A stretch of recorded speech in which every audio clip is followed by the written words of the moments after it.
Welcome back, gang. It's Deltia from deltiasgaming.com, and the Stamina Nightblade has been a staple in ESO PvP, mainly focusing on stealth and deception for survivability. But now with the recent changes in Deadlands Update 32, you can play it optimally in another way, and that's Brawler Blade. Up close, personal, no cloak in PvP, no problem. In this video, I'm going to give you my build, but first explain what has changed recently with the Nightblade so you can understand why and how it's just so powerful without the need for stealth. We will cover the usual things, pros and cons of this build, gear, skills, champion points, racial choices with flexible options for all of the above. If you're looking for a new fun way to play the Stamina Nightblade in PvP, whether it's Battlegrounds, Open World Cyrodiil, or Imperial City, this is it, the Carnage build for ESO Deadlands Update 32. Thanks for watching.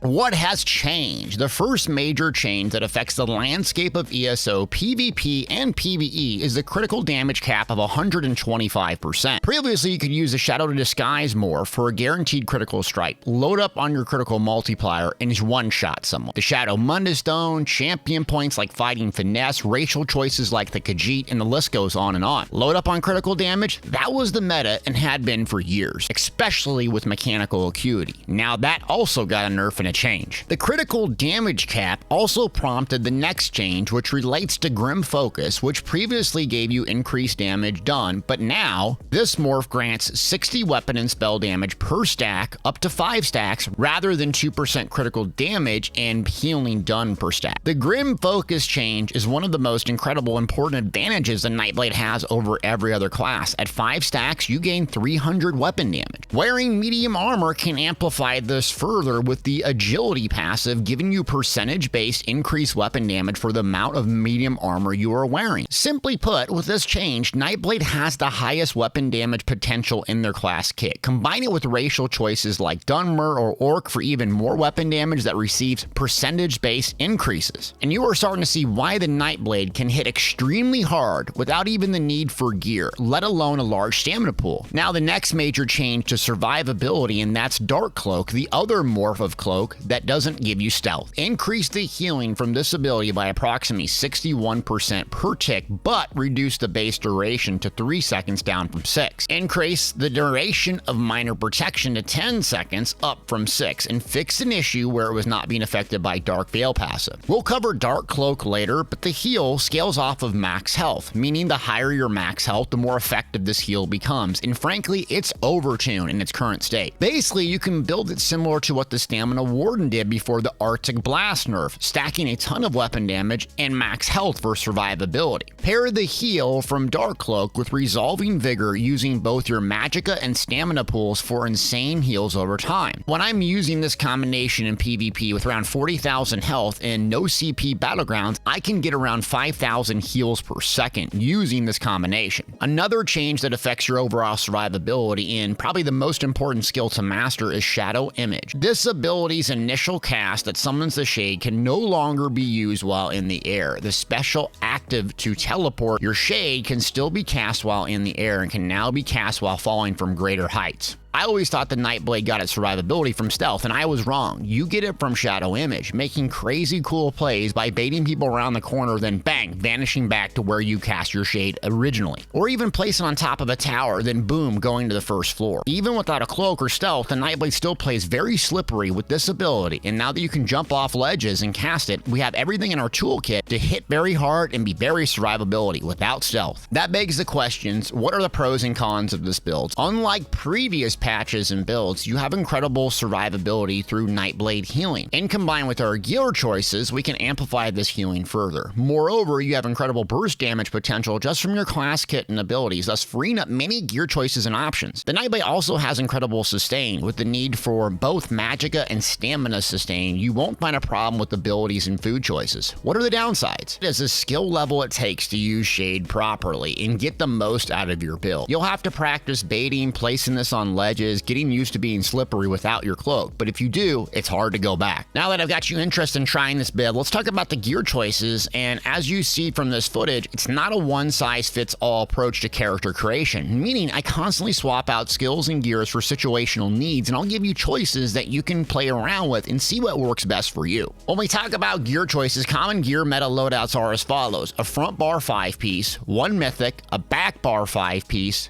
a monster helm, and 1-piece trainee for max stats. This gives you the option to have a damage set on your front bar, a back bar defensive set, and a mythic monster of your choosing. If you've watched my streams and saw me play this build, I highly, and I mean highly, recommend not to run full glass cannon DPS gear. The absolute best players I know all run at least something defensive. If you want to go in Battlegrounds 15-1 or Imperial City solo, you'll need survivability. Either you get this through max health, a resource sustained juggernaut, something. Make your own choices, but trust me, having a balance in gear loadout will result in longer lasting lives. Front bar geared options with the hybridization of sets. There are tons of options for standard Nightblade, and this is not an all-consuming list. Here are 3 good choices that I'd recommend. Ravager from Cyrodiil Valastra's Town. The 5-piece. Attempt to reduce the target's physical or spell resistance. You gain a stack of ravaging for 5 seconds, increasing your weapon damage and spell damage by 146. You can gain a stack every 1 second at 4 sacks. The duration doubles but cannot be refreshed. This is useful on a stamina Nightblade because your main spammable surprise attack procs the Sunder status effect. If you get 4 of these off in a row, giving you 584 weapon damage and double the duration. The downside is it can be hard and reliable to get 4 surprise attacks off within this window. This is an incredible set for killing and taking out tanky players that stack mitigation and health, because if they're just sitting there blocking, you're going to ramp up your weapon damage and continue to hit harder. Number 2 option is Essence Thief, and this set comes from White Gold Tower. The 5-piece dealing damage with light or heavy attacks draws an essence from the enemy. It spawns a pool near them for 5 seconds. Getting this pool gives you health and stamina, increases your damage done by 10% for 10 seconds. The upside of this set is it's an enormous amount of burst potential and resource sustain with even a little bit of healing. The downside is, well, you'll have to chase that little green circle around, and time to time, sometimes it's not possible to obtain. However, consider this a sustained damage carry set in the open world and can be easily obtained and incredible if it played right. Craftable option is New Moon Acolyte from Southern Elsewhere, 9 traits, and can be bought on the traders. The 5-piece adds 400 weapon damage and spell damage, increase the cost of your abilities by 5%. This is essentially just a great, easy to obtain front bar set with the downsides of the ability cost. And the list of front bar offensive sets go on, but I had my best luck with Ravager or Essence Thief depending on the context of the situation. Mythic choices, and Death Dealer's Fate is what I believe is the strongest overall mythic in the game. After 1 minute in fighting, you'll get 2,680 total stats across the board. That's health, magic, and stamina. The health will help you heal with Dark Cloak, the magic is used for casting Shade and Cloak, and the stamina will make you hit harder. I find it very hard not to use this over anything else in the game. If I was going to get a second choice of a jewelry piece, I would go with Torque. This mythic is kind of goofy. While your stamina is less than 50%, it's going to increase your magic recovery by 450. While your magic is less than 50%, increase your stamina recovery by 450. Essentially, you can use both pools for survivability. If your magic's low and you can't heal with Dark Cloak, you can just do a bunch of dodge rolls and use Resolving Vigor and Rally for heal. Same goes if your stamina is low, you can just pop Dark Cloak and constantly heal that way. So it's a good sustaining mythic if you have that and you don't have Death Dealer's Fate. If you don't have a mythic, you can either use an arena weapon on the front or back bar or another piece of trainee on the body. Just adjust your gear loadout as you see fit. Back bar defensive sets. The number 1 highly recommended one here is Daedric Trickery from Vardenfeld, 8 trait craftable. My preferred back bar choice with the bow so we can reliably proc its effect. The 5-piece. When you deal damage, you gain 1 of 5 random buffs, major buffs for 21 seconds every 9 seconds. Eligible buffs are Major Expedition, Protection, Mending, Heroes, and Vitality. All of these buffs are extremely useful, especially Mending and Vitality. The only one that we can get reliably is Major Expedition, doing the dodge roll with a hasty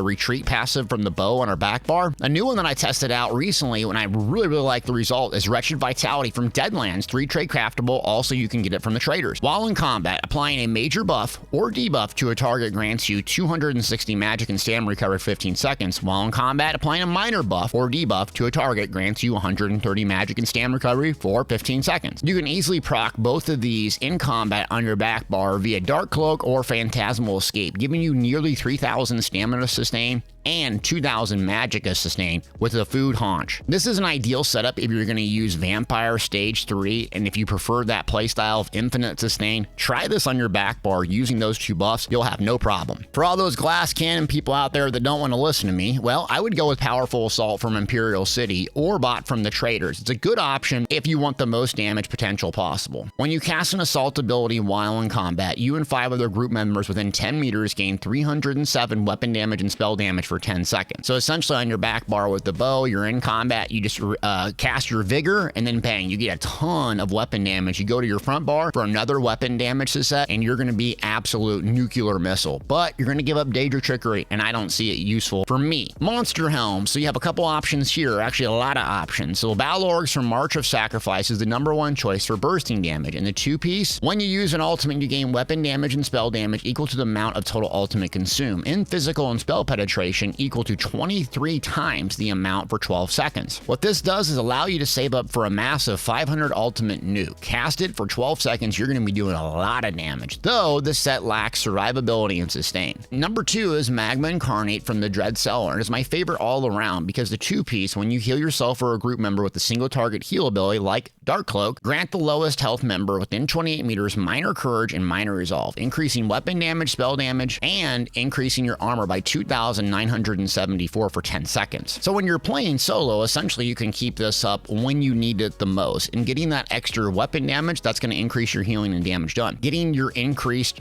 resolve, minor resolve, is going to stack on top of major resolve, making you more tanky. Not to mention the 1-piece gives you both magic and stamina recovery. It's a great all-around set if you're going for something more damageable on your 5 and your back bar set. And if we take a look at this gear chart, this is what I'd recommend for the average player who just picked up this build. Battle Orgs for burst on the Monster Helm, the 5-piece front bar, Essency for sustain and survivability, along with Daedric Trickery on the back bar for defensive set. Death Dealer's Fate for max stats. I'd go with Weapon Damage Enchant on the sword for the most burst potential when landing a fully charged heavy attack. Julie traits, I'd run at least 2 Swift, so you can get nearly the same speed bonus as the Wild Hunt. I'd go with 3 well-fitted trait for Roly Poly, 1 Reinforce on the chest for max armor bonus, and 3 Impen for protection. Armor choices, I go with 5 medium for good sustain, speed, and weapon damage bonus, and 2 heavy for health and passive healing. I'd go with power trait on the back bar bow, so you can get massive burst healing when you need under pressure. Use this as a template and adjust as you see fit. More resource sustain, you need more healing, you need more damage, swap things in and out and find what works best for you. The skills are up next, and full disclosure on the skills, I do not use a gap closer, and I feel frankly it's a noob trap. Sure, you can close the gap easy, but in many situations there are much better choices, and in certain fights it's just a dead useless skill in your bar. And with the jewelry trait being the Swift, you can get major expedition on your back bar via dodge roll bow or Daedric Trickery. I don't see closing the gap being an issue, and especially if you're using the Orc racial choice. #1 on our bar is Relentless Focus, and this is our #1 priority to maintain due to the 5 stacks equaling 300 weapon damage. Remember that weapon damage applies to your healing as well, so you'll want to shoot this ability off for a kill shot just after or before you stun a target to make sure it lands, because it's very easily avoidable with dodge rolls. Rally is up next. This acts as our weapon damage buff, sustain buff, and burst heal if we recast it near the end of its duration. Another one that you're going to maintain at all times. Camo Henner is on 3rd, and it's a great anti-gank tool when you cast it, but most importantly, the passives give us increased weapon damage for slotting and extra ultimate upon kills, keeping our kill potential high. Surprise Attack is our main spam, but also applies Sunder, lowering resistances, and proccing Ravager if we're using that 5-piece set. This also acts as our stun, hitting from the flank, and if we set off balance, fully charged heavy attacks will restore 2x stamina. Also work towards strafing and getting the flanks of the enemies because you get increased damage via Nightblade Master Assassin passive. Next up is our Execute. You use that right around 30% health or lower. This is better than the Nightblade's own Killer's Blade because the scaling damage and the rain, it's just easier to land. And I'd highly recommend going with Executioner if you can. You can also do a little advanced trick by dodge canceling this, so you cast the ability and then immediately dodging after, it will clip or end the animation earlier, landing and allowing you to get to another ability a bit faster. It's a bit advanced tip, but something to work towards as you master the class. Now we have 2 ultimate choices, one being Dawnbreaker of Smiting from the Fighters Guild. I prefer this in Battlegrounds so I can get triple kills easily. When 2 teams are engaged, it also gives me more weapon damage for slotting it and acts as an AoE stun on demand. However, incapacitating the strikes is a great alternative for single target one-shots. I use this in Cyrodiil or Imperial City, especially if I'm facing heavily armed, high healing Templars. The trick is making sure you flank, stun, off balance, then land the attack. Otherwise, people will just dodge roll it and avoid it, and you'll blow the ultimate not being useful. Back bar is all about sustain and survivability. Leeching Strikes up first, an incredible sustain tool that should be kept up at all times. Phantasmal Escape is up next as I shy away from Shuff. This does the same thing but costs Magicka. And not to mention, I don't have to dip in my stamina pool for major evasion or removal of snares. Now Shadow Image, one of the highest skill caps in the game. You'll need to place this in a spot you want to retreat to. The optimal way is using verticality, placing on top of a tower on the first floor in Imperial City, and then when you're in trouble, boom, cast it again, zip away, cast your 2 heals, and then go back to full. You don't need stealth. All you need to do is master Shade, and you'll be a better Nightblade for it. Now, Dark Cloak is our massive heal that's based off your max magic pool and also provides minor protection. Combined with Daedric Trickery, you'll either have minor protection running and then major protection, or major mending, vitality, you name it. So when you need to be more defensive on your back bar, it gives you one of the buffs when you need it most. Cast Cloak first into a Resolving Vigor using 2 great heals over time and 2 great resource pools. The last ability up is Soul Tether and an AoE stun that places a tether on enemies, healing you each second. This is ideal usage when multiple enemies are beating the crap out of you and you just need to survive. Pop this, stay in range for a few seconds until you're full, zip out with Shade, and live to fight another day. Now let's talk about the racial choices. With the critical damage cap in place, one could argue against Khajiit, and I can't argue with you. Khajiit might have the highest burst potential, but without a guaranteed critical strike, I'd recommend Orc. Orc will give you max stats that you need, weapon damage, and sprint speed, which is notable without Cloak. Personal preference here, any race can work, but if I were to have to do it all over again, I would pick an Orc. Champion points are up next, and keep in mind that I spec heavily into survivability. So in the blue tree, I'm going to go with dual tree buff, Ironclad, Deadly Aim, Master at Arms. Next up is the red tree, and I go with Celerity, Expert Evasion, Survival Instincts, and Boundless Vitality. Green tree is up next, Treasure Hunter, Rationer, Liquid Efficiency, and Steve Blessing. Attributes. You'll need to find a sweet spot on attributes between damage and survivability. So when I was playing this initially, I went all into max health to make my Dark Cloak heal very much. If you go all into max stamina, your Dark Cloak's not going to heal for very much, but you're going to hit much harder. So I'd recommend a sweet spot around 32,000 health or a little bit higher. Your best bet, depending on your racial choice, is probably around 30 to 34 in health and then 30 into stamina. Play around with it. Try at least 32,000 health, so that way Dark Cloak gives you a really good heal paired with Vigor. Munda Stones, I go with the Warrior. As I mentioned previously, the importance of massive weapon damage and the amps via the Agility and Medium Armor passive. Consumables up next, I use good old Tripods with Smoked Bear Haunch food. This lowers my stamina pool, thus reducing my damage, but also increasing my survivability, because you're going to get both the resource sustain pools you need, stamina and magic. Swap this out for something like Takeaway Broth. If you find yourself at 100% magic or more often, you shouldn't always be topped out on resource sustain, and that's your cue that you're over sustaining. Well gang, that is the build. This is a really fun playstyle, and I prefer this over stealth. I do not like stealth in pretty much any video game. Find it cheesy, frankly, to stealth up on people, and have been lacking the interest or aptitude to play the Nightblade. And once I got used to using Shade as my survivability tool, rather than just kind of roly-poly and stealthing around, I really started to enjoy the class. And in fact, Nightblade was one of my least favorite playstyles in the game, Magic Nightblade being my absolute least PvP. But with this change to Dark Cloak, I might give it another try, because you can be very survivable and play it differently, but optimally, hanging in the fight toe-to-toe, still having that feel of survivability with Cloak, Deception, and getting out of dodge when you need to. It doesn't take away all the uniqueness of the class, just gives it a different flavor. So pick this build up if you want to hang in the fight, have great massive healing, survivability, mobility, and still feel like a Nightblade. Thanks for watching.